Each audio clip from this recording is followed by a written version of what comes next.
വെള്ളാപ്പള്ളി നടേശൻ്റെ ഏറ്റവും പുതിയ പ്രസ്താവന, സംസ്ഥാന സർക്കാർ നിയമനിർമ്മാണം നടത്തുന്നതിന് മുമ്പ് കാന്തപുരത്തോട് അനുമതി ചോദിക്കേണ്ട ഗതികേടിലാണ് എന്ന പ്രസ്താവന വെള്ളാപ്പള്ളിയും BJPയും തമ്മിലുള്ള ബന്ധം കൂടുതൽ ഊഷ്മളമാകുന്നതിൻ്റെ, കൂടുതൽ ദൃഢമാകുന്നതിൻ്റെ തെളിവാണോ? വെള്ളാപ്പള്ളി വളരെ കൃത്യമായിട്ട് ഒരു സാമുദായിക നേതാവ് എന്ന പരിധി വിട്ട് കേരള രാഷ്ട്രീയത്തിലെ ഒരു അനിഷേധ്യനായ അല്ലെങ്കിൽ ഒരു അനിഷേധ്യമായ ശബ്ദമായി മാറുകയാണ്. വെള്ളാപ്പള്ളിയുടെ ടാർഗറ്റ് തെറ്റിപ്പോയി. ഞാൻ മനസ്സിലാക്കിയത് കാന്തപുരം CPM-ഉം BJPയും പൊതുവെ സ്വീകാര്യനാണ്. അങ്ങനെ സൂഫി ലൈനിൽപ്പെട്ട ആളും ഇന്ത്യയിലെ സൂഫി മുഷഫയുടെ നേതാക്കന്മാരിൽ ഒരാളാണ്. ഈ നരേന്ദ്രമോദിനെ ഈ കേരളത്തിലെ പൊതുവെ ആളുകളും മുസ്ലിങ്ങൾ പ്രത്യേകിച്ച് വെറുത്ത സമയത്ത് അവിടെ പോയി അദ്ദേഹത്തിനോട് ആനുകൂല്യങ്ങൾ മേടിച്ച് അവിടെ മുസ്ലിങ്ങൾക്ക് സ്കൂൾ തുടങ്ങി അദ്ദേഹത്തിൻ്റെ സഹായത്തോടെ ചെയ്ത ആളാണ്. അതിൻ്റെ പുറത്ത് അദ്ദേഹത്തിൻ്റെ അഹമ്മദാബാദിൽ 5 സ്കൂളുകൾ, ജമാഅത്തെ ഇസ്ലാമിക്കാരും പിന്നെ പോപ്പുലർ ഫ്രണ്ടുകാരും സലഫികളും അദ്ദേഹത്തെ എപ്പോഴും വേട്ടയാടിക്കൊണ്ടിരിക്കുകയാണ്. അപ്പം ഇതിപ്പോൾ സമസ്തയിലെ മറ്റേ തങ്ങന്മാരാണെങ്കിൽ അത് കൂടുതൽ കൃത്യമാവുകയാണ്. ഇത് പിടിച്ചത് റോങ് ആയിപ്പോയി. അത് പക്ഷേ വെള്ളാപ്പള്ളിക്ക് പറ്റി ഇപ്പോൾ അദ്ദേഹം, അതായത് സമസ്തയ്ക്ക് നേരെ തൊടുക്കേണ്ട അസ്ത്രം കാന്തപുരത്തിന് നേരെ തൊടുത്തെന്നുള്ള പ്രശ്നം. മാത്രമല്ല കാന്തപുരം അങ്ങനെ എല്ലാത്തിനും ഇടപെടുന്ന ആളൊന്നുമില്ല. മൂപ്പരധികവും പ്രശ്നം മുസ്ലിംസ് തന്നെ ആയിട്ടാണ്. സ്ത്രീകൾ സ്കൂളിൽ പോകണോ, അല്ല സ്കൂളിൽ പോകണമെന്നില്ല, സ്കൂൾ മൂപ്പര് തന്നെ നടത്തുന്നുണ്ട്. കുട്ടികൾ കോളേജിൽ മറ്റേ ഇതുപോലെ സ്ത്രീകൾ ആണുങ്ങളും പെണ്ണുങ്ങളും ഇടപഴകുന്നത് ഈ വിഷയം അത് കമ്മ്യൂണിറ്റി ഉള്ളിലുള്ള വിഷയമാണ് മൂപ്പർക്ക് കൂടുതൽ. അല്ലാതെ മൂപ്പര് പൊതുവെ ഇത്തരം കാര്യങ്ങളൊന്നും അങ്ങനെ ഇടപെടാറില്ല. മൂപ്പര് പറയാനുള്ളത് വളരെ സൗമ്യമായിട്ട് പറയുകയും ചെയ്യും. പിന്നെ മൂപ്പര് ഇടപെട്ടൊരു കാര്യവും വളരെ സജീവമായിട്ട് ഇടപെട്ടത് നമ്മുടെ IAS-കാരൻ്റെ വിഷയത്തിലാണ്. അത് അദ്ദേഹത്തിൻ്റെ പത്രത്തിലുള്ളൊരു പയ്യനാണ് അന്ന് കാതടിച്ച് മരണപ്പെട്ടത്, ബഷീറിനെ. അതുകൊണ്ട് അദ്ദേഹം ആ വിഷയത്തിൽ ഇടപെട്ടുന്നുണ്ട്. അതിലദ്ദേഹം ഇടപെട്ടിട്ടുണ്ട്, അത് സത്യമാണ്. അത് അദ്ദേഹം പിന്നെ അദ്ദേഹത്തിൻ്റെ സ്ഥാനത്തിൽ ജോലി ചെയ്യുന്ന ഒരാളോട് കാണിക്കുന്ന ഒരു മിനിമം ഒരു മര്യാദയാണ്. അദ്ദേഹത്തിന് സ്വാധീനം ഉണ്ടായിട്ട് ആ കേസ് സോൾവ് ആകുന്നതിന് മുമ്പ് അദ്ദേഹം ഈ ഓഫീസർ അവിടെ വന്നു എന്നുള്ളതിൻ്റെ ഒരു പ്രശ്നമാണ്. അപ്പം ഇദ്ദേഹം പിന്നെ ഇത് ആലപ്പുഴയാണ് ആ ഓഫീസറിനെ അന്ന് കളക്ടറായിട്ട് നിയമിച്ചിരുന്നത്. അതുകൊണ്ടായിരിക്കും വെള്ളാപ്പള്ളി ഒരു പക്ഷേ ഇതൊക്കെ മനസ്സിൽ വെച്ചുകൊണ്ടായിരിക്കാം ഈ ഒരു സാധനം പറഞ്ഞിട്ടുണ്ടാവുക. അതാണ് ഒരു പ്രശ്നം പറ്റിയത്. പിന്നെ സലഫികളെയും അതുപോലെ തന്നെ ഈ ജമാഅത്ത് ഇസ്ലാമിയാണ് ഇദ്ദേഹം ടാർഗറ്റ് ചെയ്യേണ്ടത് ആ അർത്ഥത്തിൽ. കാരണം ഇവിടെ ഏറ്റവും കൂടെ പ്രശ്നം ഉണ്ടാക്കുന്ന അവരാണ് മുസ്ലിം കമ്മ്യൂണിറ്റീൻ്റെ ഉള്ളിൽ. അപ്പം പലപ്പോഴും അദ്ദേഹത്തിന് ഉദാഹരണങ്ങൾ ചൂസ് ചെയ്യുമ്പോൾ വെള്ളാപ്പള്ളി ഇങ്ങനെ ഒരു അബദ്ധം പറ്റാറുണ്ട്. അന്നപ്പം ഈ നിമിഷപ്രിയയുടെ വിഷയക്കാർ ബന്ധപ്പെട്ട ഉസ്താദ് ഇപ്പം വളരെ ലൈവായി നിൽക്കുന്നതുകൊണ്ട് അതുകൊണ്ട് പെട്ടെന്ന് കണക്ട് ചെയ്യാൻ പറ്റുന്ന ഒരാൾ എന്ന രീതിയിലായിരിക്കാം വെള്ളാപ്പള്ളി അങ്ങനെ പറഞ്ഞിട്ടുണ്ടാവും. പക്ഷേ റോങ് ചോയ്സാണ്. അപ്പം പിന്നെ രണ്ടാമത്തെ കാര്യം എന്ന് വെച്ചാൽ വെള്ളാപ്പള്ളി ബേസിക്കലി ഞാൻ മനസ്സിലാക്കിയെടുത്തോളം അദ്ദേഹം നല്ല ഹിന്ദുവാണ്, നല്ല ഭയങ്കര വിശ്വാസമുള്ളൊരു ഹിന്ദുവാണ്. അവിടുത്തെ ക്ഷേത്രം ഉണ്ടല്ലോ, ഫേമസ് ക്ഷേത്രമാണ്, അദ്ദേഹത്തിൻ്റെ പേര് കണിച്ചുകുളം. അതിൻ്റെ നടത്തിപ്പുകാരും എല്ലാം അദ്ദേഹമാണ്. അതെ അതെ. അപ്പം അവിടുത്തെ ദേവസ്വവും അതെ അതെ. അപ്പോൾ അദ്ദേഹം ഒരു സനാതന ഹിന്ദുവാണ്. ഹിന്ദു മതത്തെ എസ്പെഷ്യലി ഈഴവ കമ്മ്യൂണിറ്റിന് വന്നത് കൺവേർഷൻ നടക്കുന്നുണ്ട്. അത് അധികം മുസ്ലിംസിലേക്ക് അല്ലാന്നുള്ള വേറെ കാര്യം.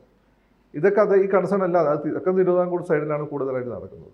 ഇതെല്ലാം ഇങ്ങനെയുള്ള കൺസേൺ എല്ലാം അദ്ദേഹത്തിൻ്റെ ഇടയിലുണ്ട്. അത് അദ്ദേഹത്തെ അലട്ടുന്നുമുണ്ട് ആ വിഷയം. അപ്പോൾ അതൊക്കെ കൊണ്ട് തന്നെ BJPയുമായിട്ട് യോജിച്ച് പോകാനുള്ള BJP ഈ പറയുന്ന പോലെ എല്ലാവരും ഒരുമിച്ച് കൊണ്ടുപോകുന്നതിനൊക്കെ BJP അനുകൂലമെന്ന് ഞാൻ മനസ്സിലായി. പക്ഷേ അതിൻ്റെ ചുളിവ് കൺവേർഷൻ നടത്തുകൊണ്ട് BJPക്ക് യോജിപ്പില്ല. അങ്ങനെ ഒരു കോമൺ ഗ്രൗണ്ട് ഉണ്ട്. അപ്പം പിന്നെ വേറൊരു കാര്യം എന്ന് വെച്ചാൽ അദ്ദേഹം BJPക്ക് കേരളത്തിൽ ഏറ്റവും കൂടുതൽ ഒരു വോട്ട് ഷെയർ ഉണ്ടാക്കുന്നതിൽ BDJS ഒരു പങ്ക് വഹിച്ചിരുന്നു. ആ സമയത്തുള്ള അദ്ദേഹത്തിൻ്റെ നീക്കങ്ങൾ BJPക്ക് ഗുണകരമായിരുന്നു.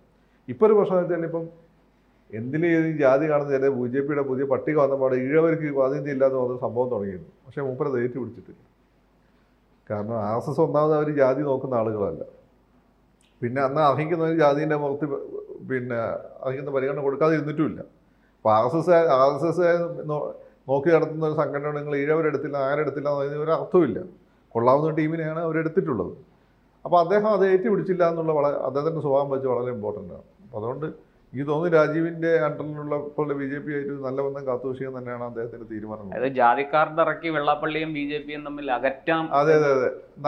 നടന്നില്ല. അത് ഈ പറയുന്നതിൻ്റെ അതിൽ കുറേ ഇസ്ലാമിസ്റ്റ് സാധനങ്ങളും ഈ പറയുന്ന ഇവാഞ്ചലിസ്റ്റുകളെല്ലാം ഈ കാർഡ് അവിടെ തന്ത്രപരമായി പൊക്കി നോക്കിയിരുന്നു. അത് മുമ്പ് പിടിച്ചിട്ടില്ല. പിന്നെ അദ്ദേഹത്തിൻ്റെ ഒരു ശതാബ്ദിയായിട്ട് ബന്ധപ്പെട്ട് ഒരു ആഘോഷത്തിന് പിണറായിയാണ് പോയത്. ഇപ്പോൾ ഈ രാജീവ് പോകുന്നു അല്ലേ, അതൊരു ഇൻഡിക്കേറ്ററാണ്. CPM ആണ് കേരളത്തിലെ ഏറ്റവും വലിയ ഹിന്ദു പാർട്ടി എന്ന് വെച്ചാൽ ഹിന്ദുക്കൾ ഏറ്റവും കൂടുതലുള്ള പാർട്ടി, അങ്ങനെ ഉണ്ടാ പറയും. BJP ആണ് കേരളത്തിലെ ഒരേ ഒരു ഹിന്ദുത്വ പാർട്ടി. അപ്പോൾ സ്വാഭാവികമായിട്ടും അദ്ദേഹത്തിൻ്റെ മെസ്സേജ് വളരെ കൃത്യമാണ്. ഐ ആം വിത്ത് ഹിന്ദു എന്നുള്ളൊരു മെസ്സേജാണ് കൃത്യമായി കൊടുക്കുന്നത്.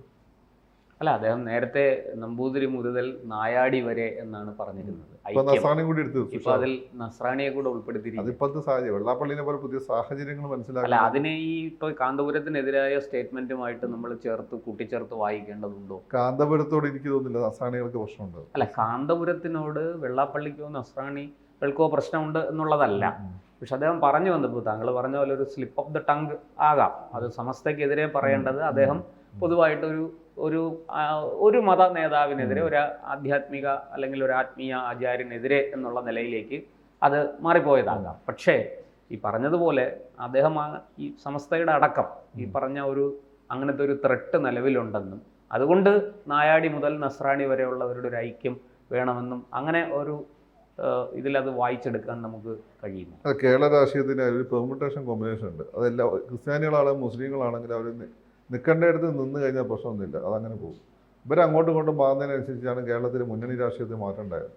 നിലയ്ക്കൽ സംഭവമായിട്ട് ബന്ധപ്പെട്ടിട്ടാണ് CPM ഇവിടെ ഭരണത്തിൽ അതുവരെ അങ്ങനെ നിലയ്ക്കൽ സമരവും ശരീഅത്ത് പ്രസംഗവും ഈ രണ്ട് തുടർച്ചയായിട്ട് അതുവരെ വെച്ചാൽ CPI ഭരണത്തിലുണ്ടാകും. CPM 80കളിലൊക്കെ വന്നു പോയി എന്നല്ലാതെ ഇന്നത്തെ ഈ കൺസോൾട്ടേറ്റ് ചെയ്യപ്പെടുന്ന ആ സംഭവത്തോട് കൂടിയിട്ടാണ്. അത് ഹിന്ദു കൺസോൾട്ടേഷനായിരുന്നു.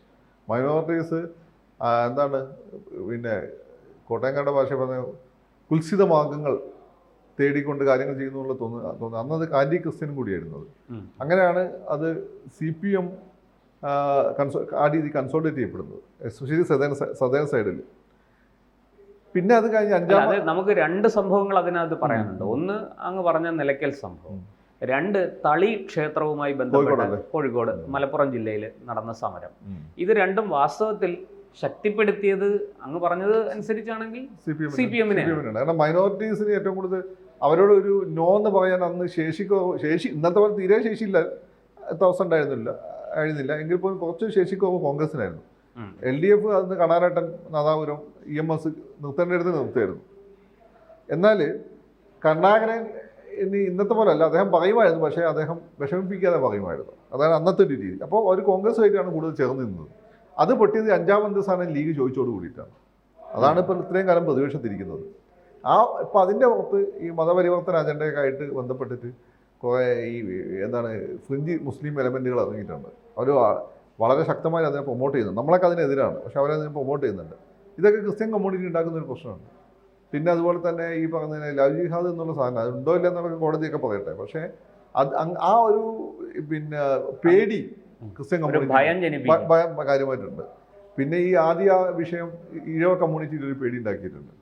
അപ്പോൾ അതെല്ലാം ഹിന്ദു എന്നതിൽ ഹിന്ദുത്വത്തിലേക്ക് ഒരു അടുപ്പം ഇവർക്കൊക്കെ ഈ ഈഴവരുടെ ഇടയിൽ ഉണ്ടാക്കാനും ക്രിസ്ത്യാനികൾ ഈ പെർമുട്ടേഷൻ കോമ്പിനേഷൻ മാറുന്നതിൻ്റെ ഭാഗമായിട്ട് ആദ്യം CPM-ൻ്റെ കൂടെ നിന്ന് റെസിസ്റ്റ് ചെയ്യാൻ അവർ ശ്രമിച്ചു.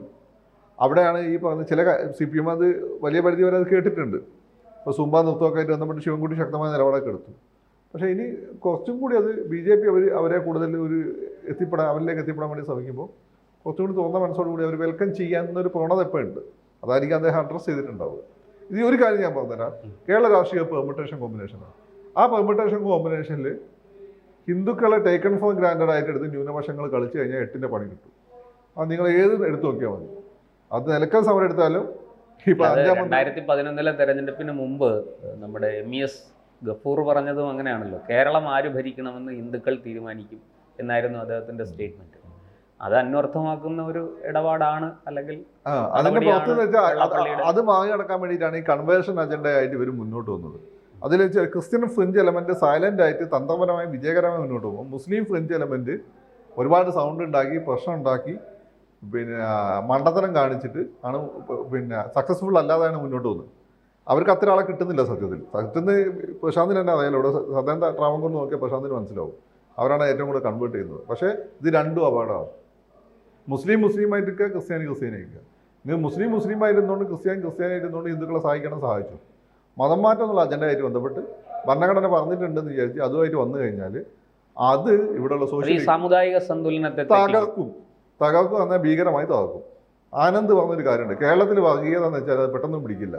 കാരണം കേരളം വൈകാരികമല്ല. പക്ഷെ പിടിച്ച പോലെ ഉണ്ടാവും. അത് ഇവരൊക്കെ മനസ്സിലാക്കുന്ന നല്ലതാണ്. കൂടുതൽ വാർത്തകളും വിശേഷങ്ങളും നിങ്ങളിലേക്ക് എത്താൻ ABC മലയാളം സബ്സ്ക്രൈബ് ചെയ്യുക, ബെൽബട്ടനും അമർത്തുക.